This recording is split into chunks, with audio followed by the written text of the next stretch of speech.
Wibi, lo tau nggak? Pramugari tuh kalau ngitung penumpang tuh ngeliat kakinya. Karena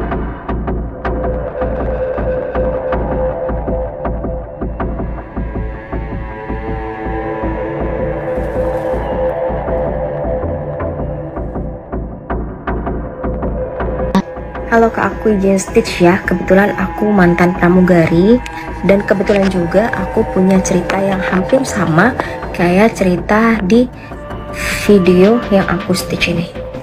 Jadi waktu itu aku terbang dari Jakarta Surabaya, flightnya itu nggak terlalu pagi, sekitar jam 10 atau setengah 11 gitu harus take off.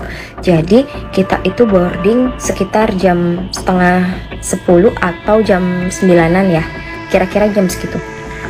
Terus kebetulan aku duty di cabin bagian belakang. Setelah penumpang semua komplit, aku lagi hitung untuk penumpang kan, lagi hitung penumpang, kok kelebihan satu gitu. Aku hitung 2 kali, kelebihan satu lagi. Terus sebelumnya itu kita udah diinfo sama FA1. FA1 itu yang bertanggung jawab, pramugari senior yang bertanggung jawab di dalam pesawat itu. Kita udah diinfo bahwa kita bawa human remain, jadi jenazah yang ditaruh di bawah kargo. Sebelumnya kita udah diinfo tentang itu, dan aku kebetulan waktu ngitung itu lupa kalau ada human remain tuh di bawah. Sebenarnya nggak kehitung sih, cuman kita kayak kalau pramugari kalau bawa human remain kelebihan, ya udah gitu, kayak yang memang sering terjadi gitu, countingnya itu kelebihan kalau lagi bawa human remain. Terus aku hitung lagi kan sampai 2 kali, itu masih kelebihan, dan aku minta sama rekan kerja aku untuk hitung. Pas aku lagi beres-beresin bagasi di cabin, tiba-tiba ada ibu-ibu tuh, ada ibu-ibu negor aku, bentar aku merinding banget. Terus ada ibu-ibu itu nanya aku, "Mbak, toilet di mana ya?" Dengan suaranya tuh yang pelan banget guys. Ibunya perawakannya kecil, rambutnya itu agak keriting gitu, terus pakai shawl. Sorry. Terus aku bilang, "Oh iya Bu, di kamar mandi yang di belakang ya, di sebelah kiri." Dan aku lanjut lagi tuh beres-beres si bagasi-bagasi lainnya. Tapi aku sempat lihat tuh ibu itu masuk ke dalam toilet yang ada di belakang yang sebelah kiri. Terus temen aku tadi yang habis hitung, "Pas kok Mbak," bilang ke aku, "Pas kok Mbak, pas, tapi ada satu penumpang tuh di lavatory." Aku bilang kayak gitulah kan. "Ah, pas kok Mbak hitungannya, nggak lebih." "Iya, tapi sama ibu yang di lavatory emang udah dihitung," aku tanya gitu. Terus teman aku bilang, "Oh ada ya Mbak?" "Iya ada, dia duduk di overwing, duduk di jendela darurat." Waktu itu aku ingat banget, jelas banget, nomornya 12C, jadi deket aisle gitu kan, deket lorong.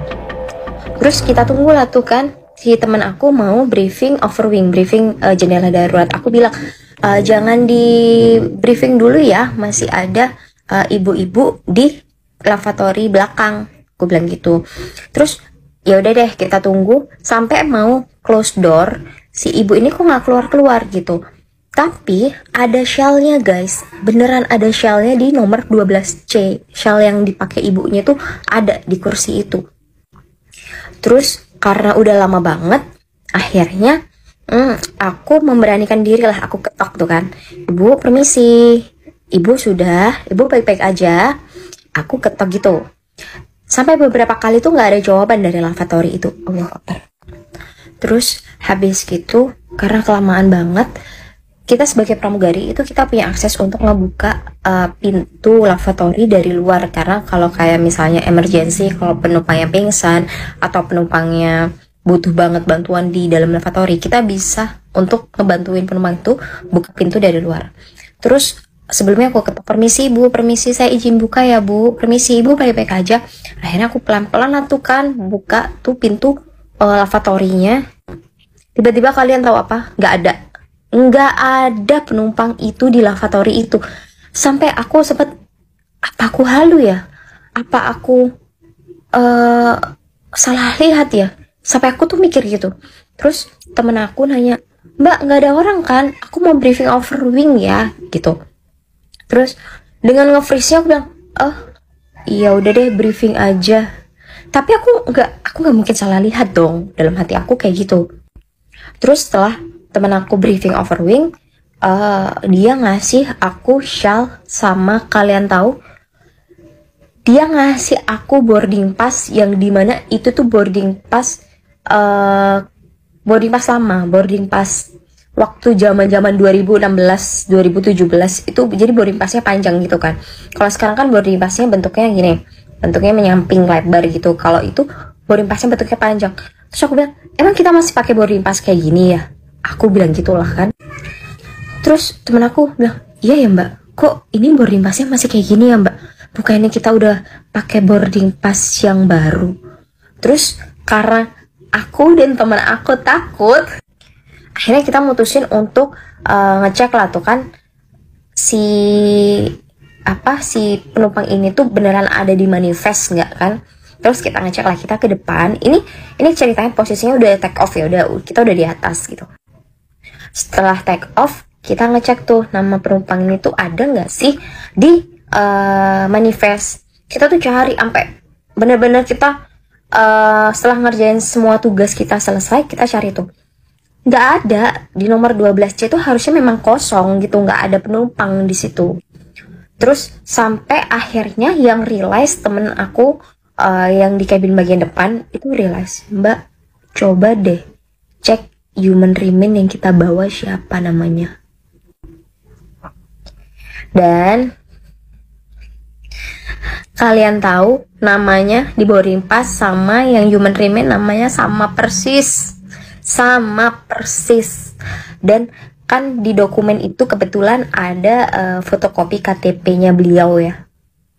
Dan bener itu orang yang aku lihat di Overwing tadi, yang ngomong sama aku minta ke lavatory itu, ya itu orang itu tadi. Ternyata beliau jenazah guys, yang kita bawa di bagasi bawah, di kargo bawah.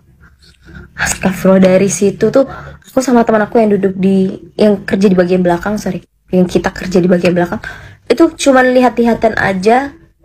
Terus kita cuman mungkin ibunya mau minta dikirimin Al-Fatihah kali ya. Akhirnya kita berempat di situ Al-Fatihah buat atas nama ibu itu tadi. Terus kita sambil bilang, ibu kita kerja, kita nggak ada niat apa-apa, kita cuman bantu ibu mau ketemu sama keluarganya ibu ya bu, kita anterin ibu sampai ketemu keluarganya ibu ya. Terus akhirnya di situ ya udah, kita terbang tuh dari Jakarta Surabaya, bener-beneran hening. Kita cuman diem, berempat diem, apalagi aku sama teman aku di belakang. Ya udah, mau gimana dong. Tapi cerita-cerita kayak gitu di pramugari itu sebenarnya banyak banget. Terutama aku punya banyak kali cerita yang berhubungan sama dengan hal-hal begitu di pesawat. Ada yang mau lanjut part 2 nggak?